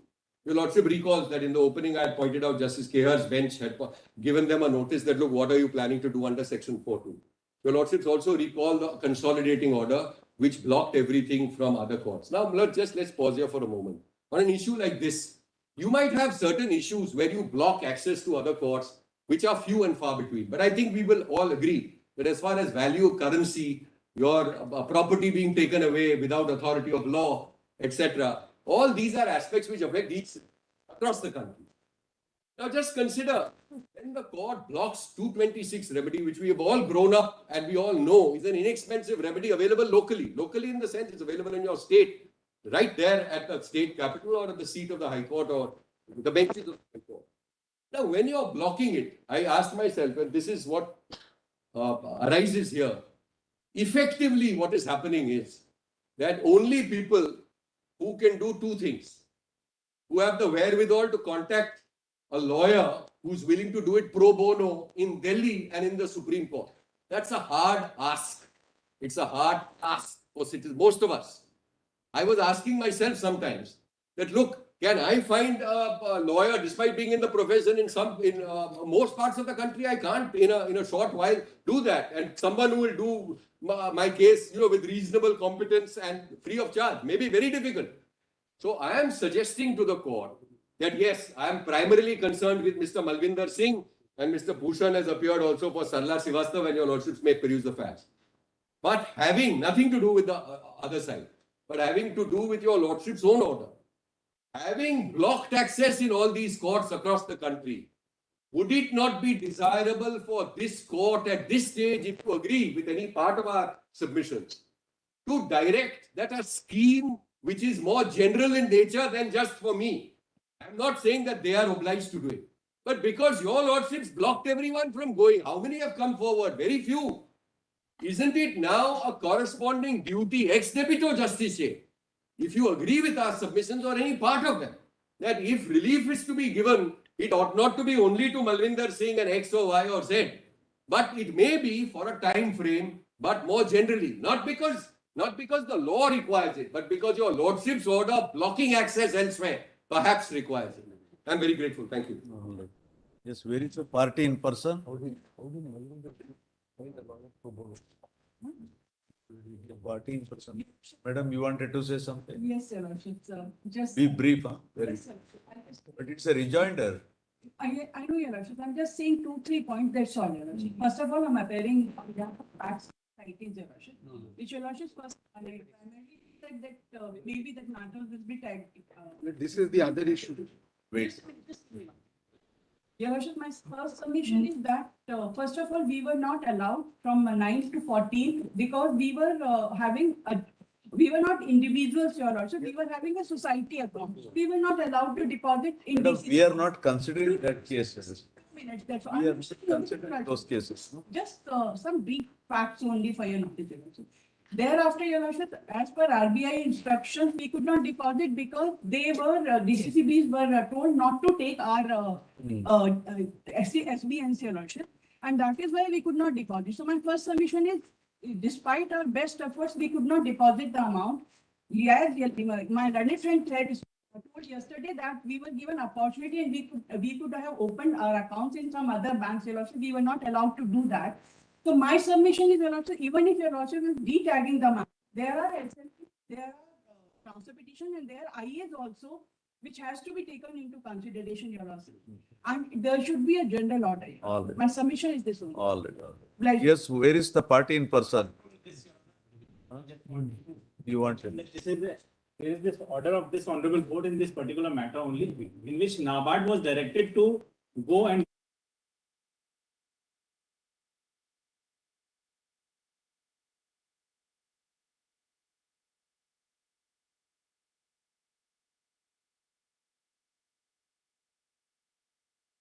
they have not gone.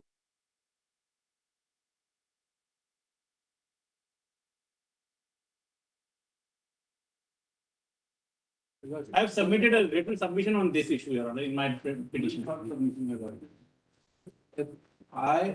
My banker denied an opportunity to me to make deposit into my bank. That you have said, no? Already you have said. Yes. All right, sir. All right. Next. Yes, where is the party in person? Yeah. Yes, Mr. Sharma, Viplav Sharma. Lordship, please acknowledge. Tell us. My Be lordship, brief. very It's brief. only a rejoinder. You should be very brief. Yes, Lordship. My lords, the first thing first is, if your Lordship sees, my lords, as of present, the stand of the Union of India, my lords, is what was done by them in the previous government was constitutional and righteous, and it was done considering the policy benefit for the whole of the welfare of the country. So, my lords, if that be so, my lords, and if that contention of theirs is held, which, my lords, I'll assist your lordship, and my senior colleagues have already assisted your lordship on the parameters of the law and etc. So, therefore, what they did was right, and they have a right to do it again and again, whichever government comes in. Now, the consequences of this, my lords, is that what has happened is in respect of the currency, which is my lords, inextricably linked with all the citizens of the country, my lords. So therefore, anything and everything, whatever has been done or possibly would be done after, my lords, whatever judgment your lordship will be pleased to, my lords, deliver, will have a, my lords, far-reaching consequences in times to come. So therefore, my respectful submission is this, my lords, that the notification which was issued on 8th November, my lords, that was in respect of, if your lordship has heard submissions for so many days, is in respect of 26(2), which Mallards provided the central government authority on the basis of the recommendation of RBI to be declare a particular any series of currency of any denomination to be no longer a legal tender. Now, Mallards, my respectful submission, what I'm trying to draw a little distinction is the whole issue of currency and the nature of denomination of the currency is distinct and different. With my respectful submission, Mallards, the currency of the country is a rupee, and it is 1 rupee, and that's why, if your lordship would see, it is printed as a coin, and it doesn't have any Mallards, the promissory declaration on the coin. So that is the currency. So the currency did not get demonetized. It was the negotiable instrument which starts from Mallards in terms of the RBI Act, which has authority to Mallards print the negotiable instrument act in the denominations of various denominations 2, 5, 10, 100, 500, so on and so forth. Now, Mallards, therefore, if your lordship, Mallards, if lordship would be knowing it, but the promise which is made by the Reserve Bank of India is written on the each negotiable. Mallards, I'll just take your lordships to. It says, I'm reading out one of the currency which I have, Mallards, of a 500 rupee note. Mallards, it says, I promise to pay the bearer of the sum of 500 rupees. So it is that rupees which is the currency of the country, which, Mallards, the Reserve Bank of India doesn't have authority to Mallards print or mint. It is only done by the Ministry of Finance, and that's the reason, Mallards, the Secretary of the Finance has a Mallards signature to authorize the minting of that rupee. So what my respectful submission is that demonetization of the rupee did not take place. The negotiable instrument which was printed by the Reserve Bank of India in a particular denomination got declared to be no longer legal tender. So that would not mean, because it's a statutory, as my colleague Mr. Divan has argued at length. Mr. Sharma, all these points have already been argued. What do you want to say in reply? Tell us, directly come to the point. All these arguments have already been made, you know. Yes, Mallards. Mallards, what I'm You saying. also made this argument. Yes, Mallards. Mallards, I would not. What is there in reply if you... Lordship, please. Lordship, what I said, Now here is, there are 3-4 points which I'd like your lordship to All consider. right, come to the point. What point you want? Yes, my lords. As regards to the first, just for the records, my lords, as regards the any series, any denomination point, my lords, that your lordship will find in my petition expressly urged by before your lordships, my lords, and it is in the grounds, my lords. I tell your lordship the grounds is. Lordship, may kindly make a note. It's ground H and I at page 33. All right, all right. This is specifically urged, though All possibly what petition which Chidambaram argued, writ petition number 916, maybe it is not specifically contained, but it is contained in my lords, writ petition specifically. Ground all H. right. Then, my lords, I have to say, my lords, that 26.2 has to be tested on the touchstone of the whole scheme of the RBI. That Particularly, is also argued. It was argued at length. no, my lords. Don't repeat in reply. Yes. With this argument, I'm, my lords, trying to tell your lordship a different point. What I'm saying is, if your lordship will kindly consider section 17 of the RBI Act, so it basically provides two facets, that section 17. Now it provides whole of the banking, which involves the money in terms of, my lords, the denomination which is there, and the banking and banking related money transactions. The whole of the section 17 is very elaborative. It talks about how the physical operation of the country will be manned in terms of section 17. And that section 17 also provides that it will be also the duty of the Reserve Bank of India to manage, print the currency, and accordingly 26.1 and 26.2 is also there, and 24 is there, printing and giving us legal status also.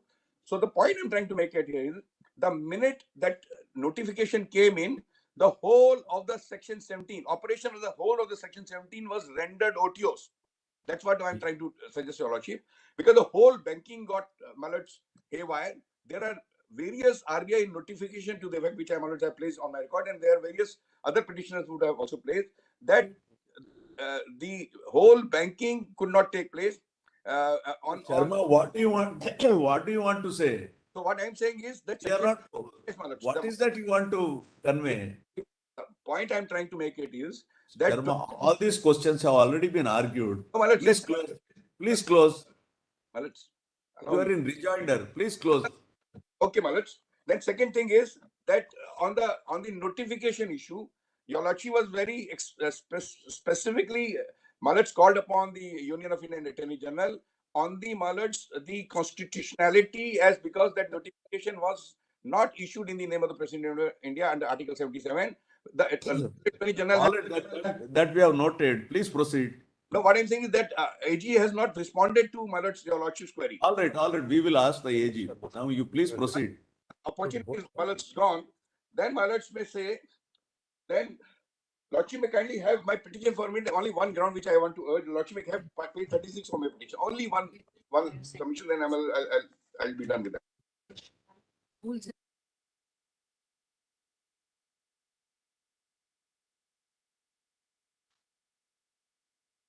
What I'm saying is, my lord, if I may be permitted to read, my lords, a few lines, my lords, for my grounds. Read. What I'm saying, it's ground L, my lords. The demonetization of any currency is completely beyond the scope of Reserve Bank of India Act 34, which is relatable to entry 38, Reserve Bank of India of list 1, given list of the 7th schedule of the Constitution. The demonetization of any currency, which is as reported 86% in circulation in the whole country, by way of declaring the whole of such currency to be ceasing to be a legal tender, is completely outside the domain of the Reserve Bank of India. Sharma, this was repeatedly argued by many, by I'm almost all learned advocates. my respectful submission is that the demonetization will take place under the Act of Parliament in terms of Mother's entry 38, not under in terms of the. It has been argued by everyone, not once, but more than Many times. Mother's, All right. We will conclude. We will. may I seek your lordship indulgence to file my 2-3 page written submissions? All right, that we will permit you. We will permit you. All right. We'll just ask Gupta and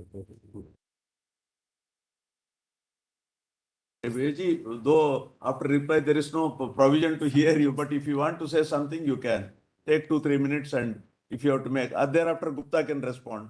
or one of you? Choice is yours. Mr. Gupta wanted to say something first, then I will try to conclude. You can. Milord, this question which has been raised today, Milord, Ah. I believe, Milord, it is not really necessary for us to go into it. But since it has been raised, Milord, let me try and answer it. Give me the statute. Now, Milord, what has happened is, in 1946 legislation and 1978 legislation, the second stage was not indicated. Milord, presumably, Milord, on the understanding that when legal tender comes to an end, section 34, which says in circulation, also, Milord, comes to an end. On that basis, Milord, it seems to us that the legislature did not provide what is in fact provided in section 3. But, Milord, it is our submission that it is not necessary to have that confusion. That is why this time around, they specifically put it in.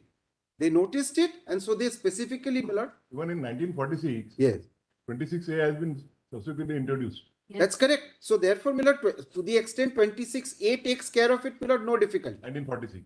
Yes. 46, 1978 is not taken care of.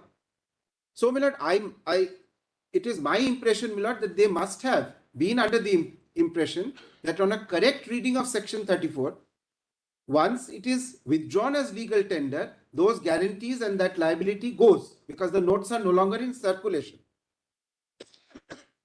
But in this case, Milord, we don't even need to go there. No, that is not the way. What happened was, since there was a window provided for exchange, unless the liabilities get reflected in the books of the RBI, they could not have exchanged. Yes. Therefore, it continued. No. So I understand, Milord, the submission that this is because there is a liability.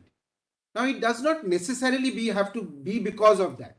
It can happen simply because the notification says that it will be exchanged.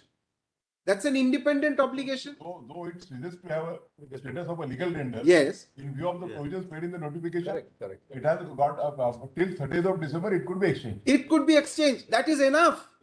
It is not necessary, my lord, to delve on the theoretical basis on which this notification In is. any case, Yes.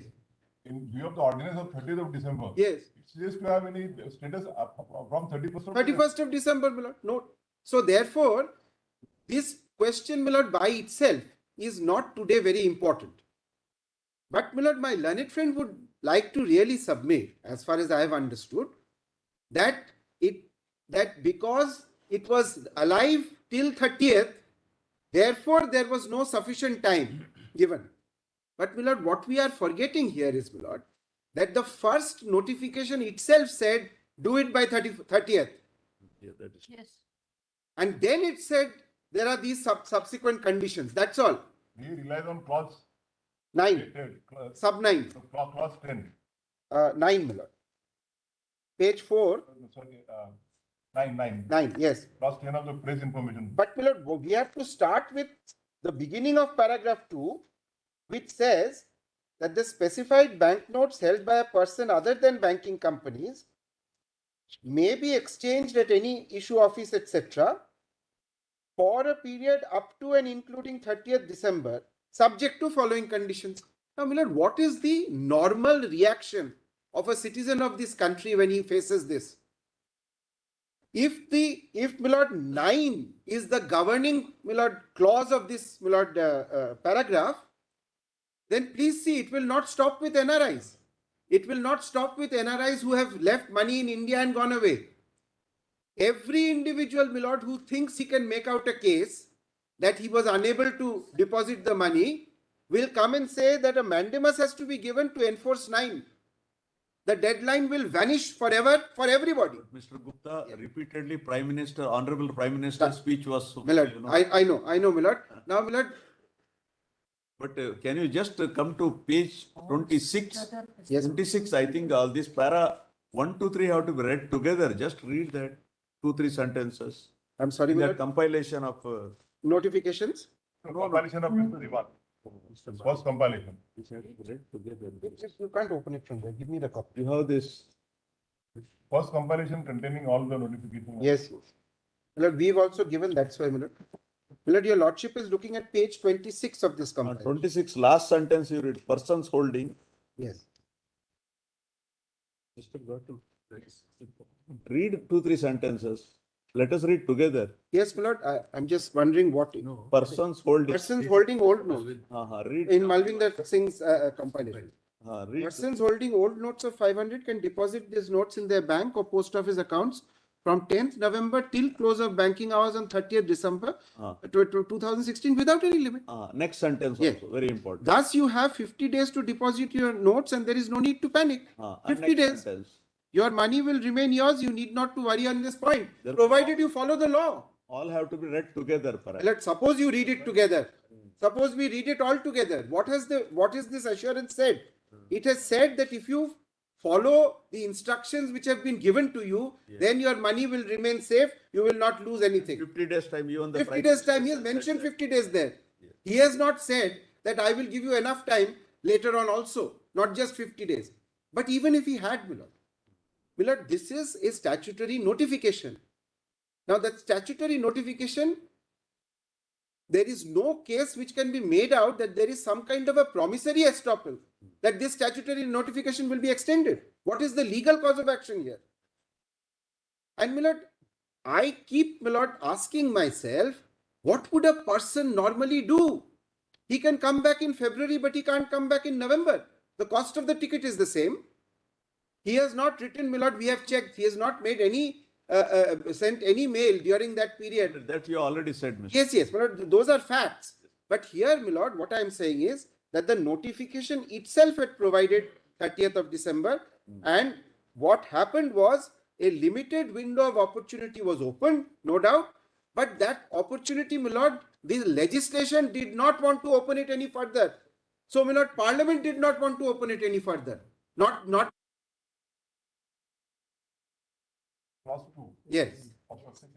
To the central government. Yes, but even the central government decided not, because, Milord, your lordship knows the climate of that time, Milord. There was a feeling, Milord, that some of the provisions were being misused.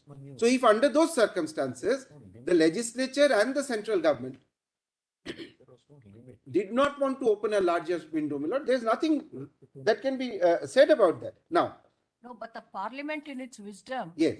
had thought that there may be such class of persons and for such reasons as may be specified, Yes. that the central government may need to give some kind of a relief. Correct, Milord. But the central government in its wisdom has thought that they won't.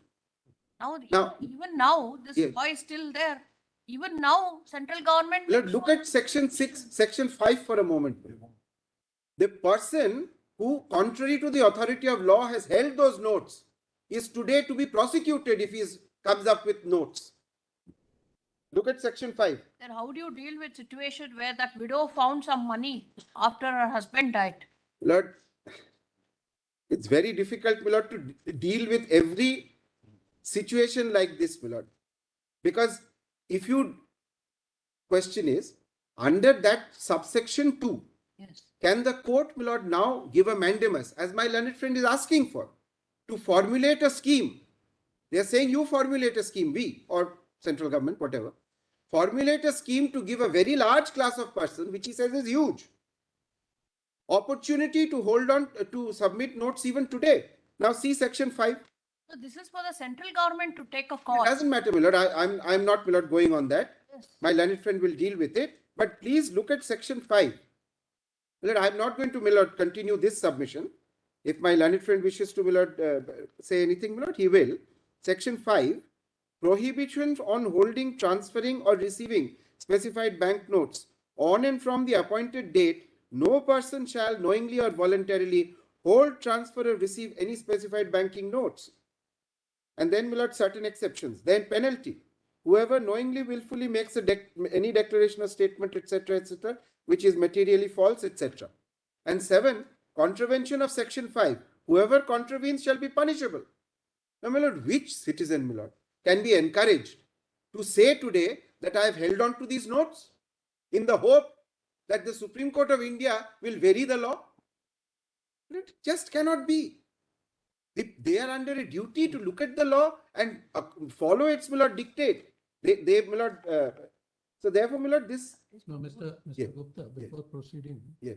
Now, we were talking of this 10th November till the closing of the bank hours on 30th December 2016. yes, my lord. Then 50 days to deposit, Yeah, then your money will remain yours. yes, yes, Now, this 50 days to deposit, because I'm not clear, I'm just. yes, my lord. Was there a limit to deposit the amount? No, Or any amount what you held could be deposited? any amount, you are free to deposit any amount On a single day, on a single day. on a single day or on multiple days. In the account, KYC compliant. KYC compliant account. The limits are only on withdrawal of the amount. Limits are only on withdrawal, and my learned friend Mr. Chidambaram was right. Up to 4,000 rupees could in fact be exchanged. By giving 4,000 rupees, you could get 4,000 rupees of new cash, but not in excess of that.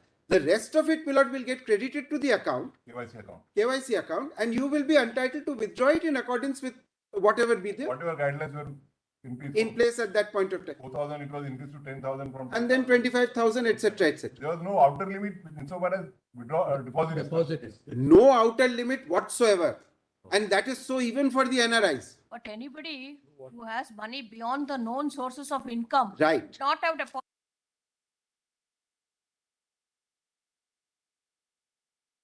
When Yes. unlimited deposit, Yes. subject to invitation from the IT department. But there has been. Well, there has been. It has been followed up by income tax investigations. My learned brother acts and ED. So I won't, that's why I'm they- not commenting. Well, they deposits in other person's Yes. account. Well, They made deposits in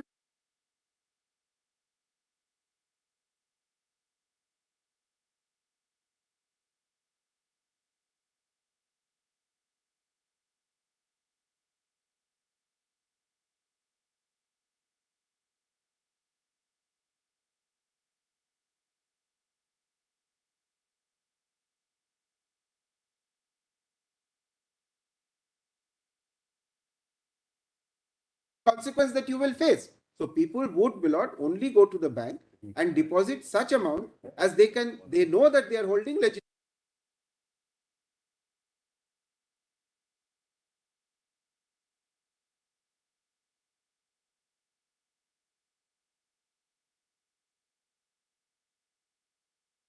They did. Some people got away with it also, Millard.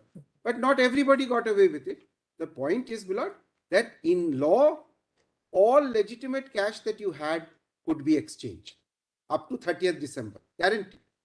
All- Beyond that, Millard, we didn't give any guarantee. All it. And Millard, the second thing which my learned friend says,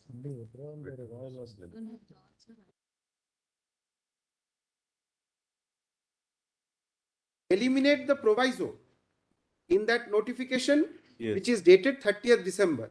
He says that eliminate this proviso in relation to a particular class, namely NRIs who went abroad and left money in India in excess of 25,000. Now, Millard, on what principle of statutory interpretation are we going to read down this proviso to that limited extent? There is no provision, there is no principle of statutory interpretation by which this can be done. He is, Millard, saying that in equity, do it. Because there is such a case. 142, 142. 142, yes, Millard. Millard, I am not opposing your lordship's, Millard, exercise of powers under 142. In fact, each of the special cases which are before your lordship, if your lordship wishes to look at the facts, Millard, and take a decision, Millard, we can have nothing to say about that. So that's the next thing, Millard. Yesterday you made a statement Yes, that insofar as Mr. Divan's client is concerned, yes. he had not even made a representation to the Never. RBI. Never, Millard, not within that period. Millard, he came back and tried to, Millard, make an application under 4.2, but that was not received because it was not in the format. All. And he could have filed an appeal also if it was within 4.1. Millard, if it is not within 4.1, it is our contention that he could not have made an application. And Millard, I've already, Millard, made those submissions. So therefore, the proviso, Millard, cannot be read down as has been suggested. And the final thing is, Millard, the guardrails, Millard, submission that it is no longer possible to issue diktats. I agree. But guardrails to limit, my lord, the possibilities of economic policy making, my lord. Is that, my lord, part of our basic structure? That's not. And finally, my lord, my learned friend says that it is because your lordships withdrew the jurisdiction under Article 226 and brought all the matters to this honorable court, therefore the date should be reopened. My lord, I have not followed. 226 would have given him this relief. Your lordship has withdrawn it, so your lordships have the jurisdiction now to give that relief. My lord, the withdrawal is not a reason for suggesting that today there should be a scheme. It doesn't follow from the fact that your lordships withdrew it, because the High Court's powers were there. Now the Supreme Court's powers are there to exercise it. In fact, if anything, he gets a benefit by this withdrawal for two reasons. One, those persons who had come to court were given some kind of an assurance that sections 5, 6 and 7 of the Act will not be applied against them. And the second is that they have got 142. High Court could not have given them that relief. So, my lord, I do not see, my lord, why your lordship's order withdrawing all matters to this honorable court should be the basis on which a mandamus should now be issued, giving, my lord, directions to have a scheme. My lord, and my lord, I am quite alarmed that my learned friend thinks that there is a huge category of persons who are having a grievance, because that's not evident to us, because the number of complaints is very finite. All. Yes, Yep, yep. Attorney, you want to say something? I shall be very brief, Your Lord. And I can't catch up with the speed and sound of my learned. Not here. I will wish you 3 points. If the clock had stopped with a notification, we would have all kinds of arguments on the legality, the limits of the notification. How do you read 26, 26.1, 26.2, cessation of liabilities, and so on and so forth. But as it has happened in this case, different from what happened in 46 and 1978, it has happened in 2 stages. The government, on a recommendation received from the RBI, issued a notification. Did not happen in 46 and 1978. And in the ordinance, when it says we want by way of abundant caution, the ordinance says in the preamble, to have clarity and finality on this question, we say also deal with the question of liabilities. Anything said by way of abundant caution is not wrong. It only tries to clarify the position. You can't pick up an argument from there and say, look at what they're doing, and try to build an argument of interpretation on 26.1 and 26.2. I don't want to get into the question of 26.1 and 26. It's a built-in scheme. Built based on 26.1, 26.2 follows. Both are so integrally, intrinsically connected. I have the power to say this is legal tender. I have the power to say it will cease to be legal tender. The limitations are built in 26.2. We don't have to go beyond that at all. Once it ceases to be a legal tender. That's right. 34 is for a different purpose. As long as it remains a legal tender, during that period, what is the position of banks, RBI's banks of accounts? That's the only limited operation 34. But 26 is the overarching provision. It is not dwarfed by section 34. As long as 26 does not come into operation, 34 will remain. Once it ceases to be a legal tender, then it ceases to be in the circle. That's right. Before 26, as I said, yes, it dwarfs section 34 when 26 will invoke. Except for That's right. period extended for That's exchange. right. Exchange. Exactly. It is built into it. I mean, whether you treat it on the basis of contract or not. After 8th of November, it would be between 2 persons. The transaction will be invalid. It ceases to be a legal tender. Absolutely. That would the liberty is only granted to deposit it in the bank. With the bank, and That's right. compliant. That's right. That's right. But Mr. Venkataramani could not have given an amount to Mr. Gupta after that period. Legally. Guarantees no correct. There's no private transaction. Private transaction. No private transaction. Exactly. So his argument that even after that, the private transactions could have been done on the. You have to read it into 26.2 as if a fresh legal principle built into 26.2. I don't think you can do that. That is what is the argument. No? No, he didn't argue. The second thing is about, I don't want to traverse again, this, He could not. the notification subsequently issued in pursuance of section 4, where the parliament said there can be a grace period. And once a grace period recognizes certain categories of persons, residents and then non-residents, will ordinarily carry cash and come back with cash. When my other friend says, no, here is a casus omniscience, right? The parliament omits, the notification omits a very important sections of people who go abroad for deriving a benefit of being an NRI. I mean, I wish we preserve the dignity argument to more precious cases. An NRI wishes to go abroad and wish to get a benefit of being an NRI, wish to derive a financial benefit. He doesn't want to lose that financial benefit. He says, oh, don't drop my dignity. I'll have my financial benefit. And you want to get a financial benefit, you are robbing my dignity. I think they were misconceived. There's no dignity involved in it at all. That's why it's important for us to say dignity is operates in an entirely different sphere. But personal dignity is involved. Your privacy is involved. So when you try to extend this kind of argument, it simply breaks down. The virginity of the arguments breaks down. I say there's a limit to that. The last is about the Prime Minister's statement. So when the Prime Minister makes a statement, kindly look just one reading, I keep reading it again and again. Page 27, paragraph 9.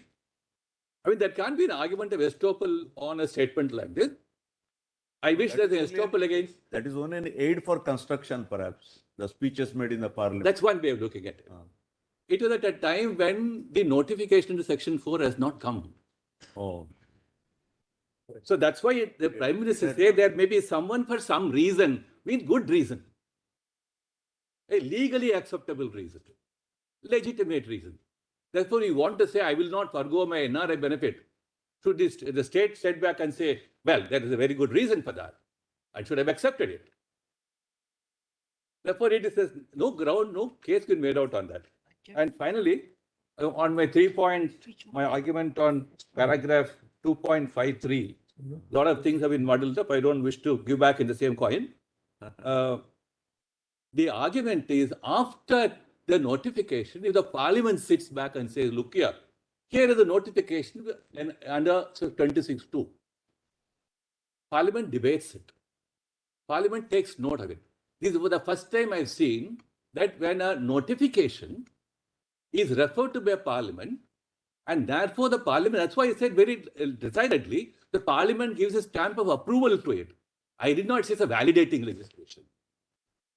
I understand the difference between validating legislation and the Parliament validating it by looking at it. Therefore, a considerable thought process has gone into Parliament when say, I look at the notification. The Parliament could have not even, need not have referred to the notification. Need not have. But when the Parliament refers to it, you will have to attach some importance to Parliament looking at the notification. Will you completely efface it out? My answer would be no. That's about all.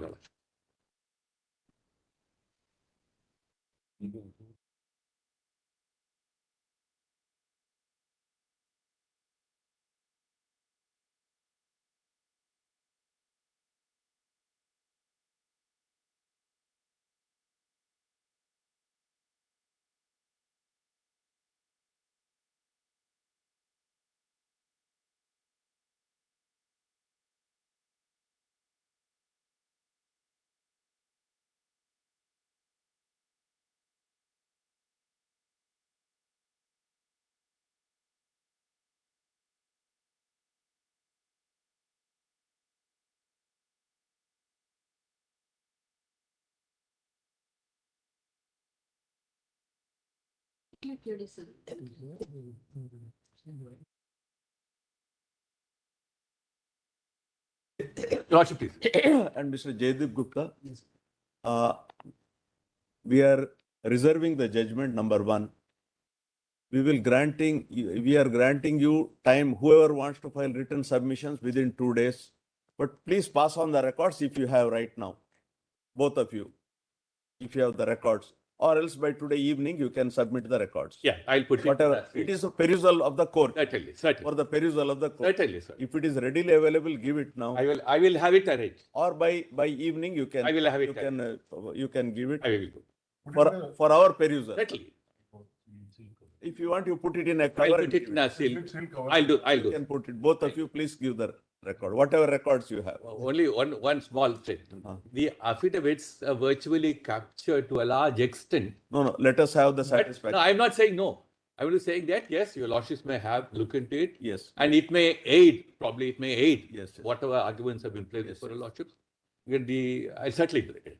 Do it. Thank you so much. Lordship, Liko. Lordships in 501.5. Just 1 second, sir, 1 second.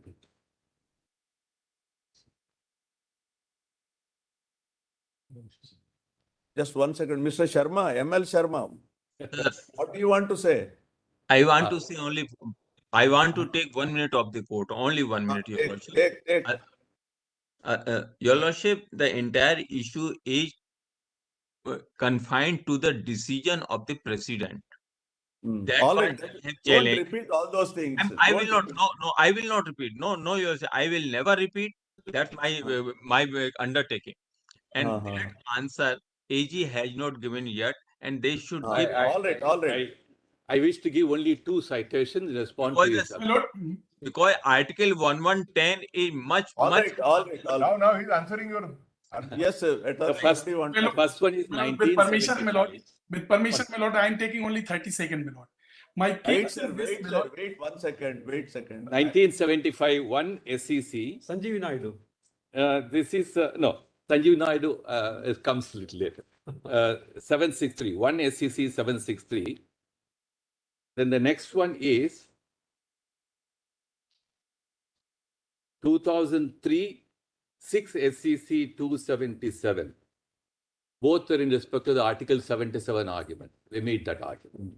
But as far as 110 argument is concerned, I think it's misconceived. It doesn't warrant a response. All right. In my What case, about the Article Exodus?